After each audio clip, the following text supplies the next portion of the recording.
ودبالدق 26 Juun oo ku beegan 58 sano kadib markii ugu horeysay calan Soomaali laga taago dhul Soomaaliyeed oo munaasabad lagu maamuusay lagu qabtay xarunta dawladda hoose ee Xamar. madaxda dawladda ugu sareeyo madaxweynaha dalka, saraakiisha ciidamada, safiirada dalalka shisheeye, qaybaha kala duwan ee shacabka ayaa isugu yimid goobtan oo lagu soo bandhigay heesaha wadaniga ee ka hadlaya xorriyadda, ciyaaraha hidaha iyo dhaqanka ee lagu maamuuso curashada 26 Juun.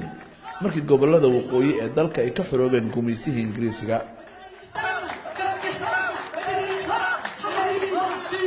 Fawzi Yuusuf Xaaji Aadan oo xilal sare ka soo qabatay dalka ayaa si kooban uga hadashay taariikhda ay leedahay 26 Juun.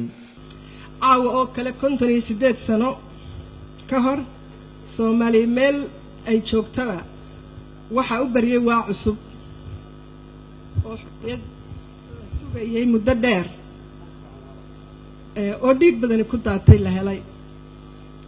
waxaa dhalatay madax banaanidii u horeysay ee Soomaaliyeed oo loo damaashaaday waqtiyo fara badan. waxaa lagu soo dhaweeyay suugaan la tiriyay oo abwaano badan ay waaweyn ay wax ka tiriyeen. haddaba xorriyadaas laguma dhalin si sahla iyo dheeldheel. waxay ku dhalatay halgan fog, han sare, jahaad badan iyo midnimo aan loo kala hadhin rag iyo haween. iyadoo ujeedadu ahayd in la helo Soomaali weyn.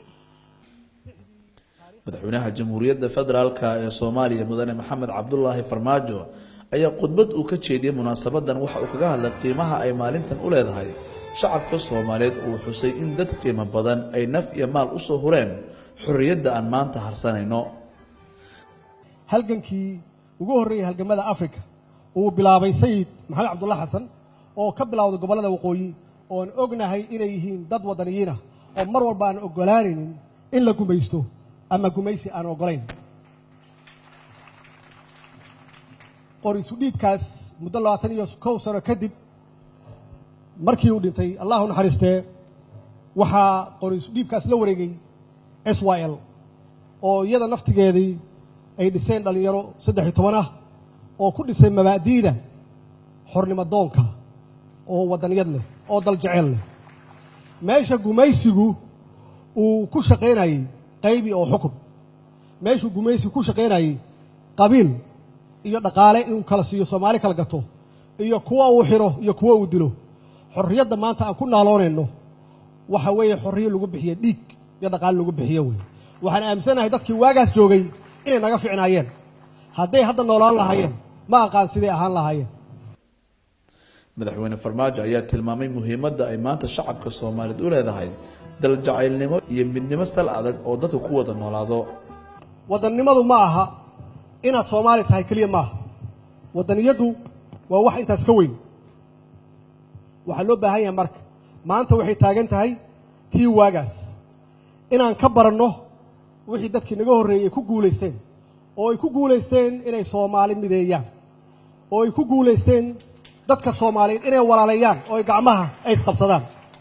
maanta ayay taagan tahay, maanta waxay taagan tahay mabda'a dhabta ah oo loo baahan yahay oo kulligeen ay tahay inaan qaadanno inay tahay patriotism, wadaniyad inay tahay.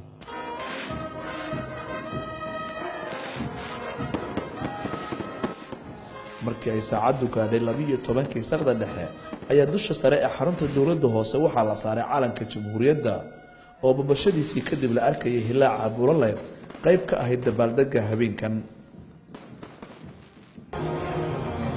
hanashadii xorriyadda gobolada waqooyi caawa kale 58 sano ka hor ayay taariikhdu tilmaantay in midnimada Jamhuuriyadda Soomaaliya ay horseeday 4 cisho kadib markii xorriyadda ay qaateen gobollada koonfureed iyo midowgii labada gobol, taasoo loo dabaaldegi doono 4 cisho kadib.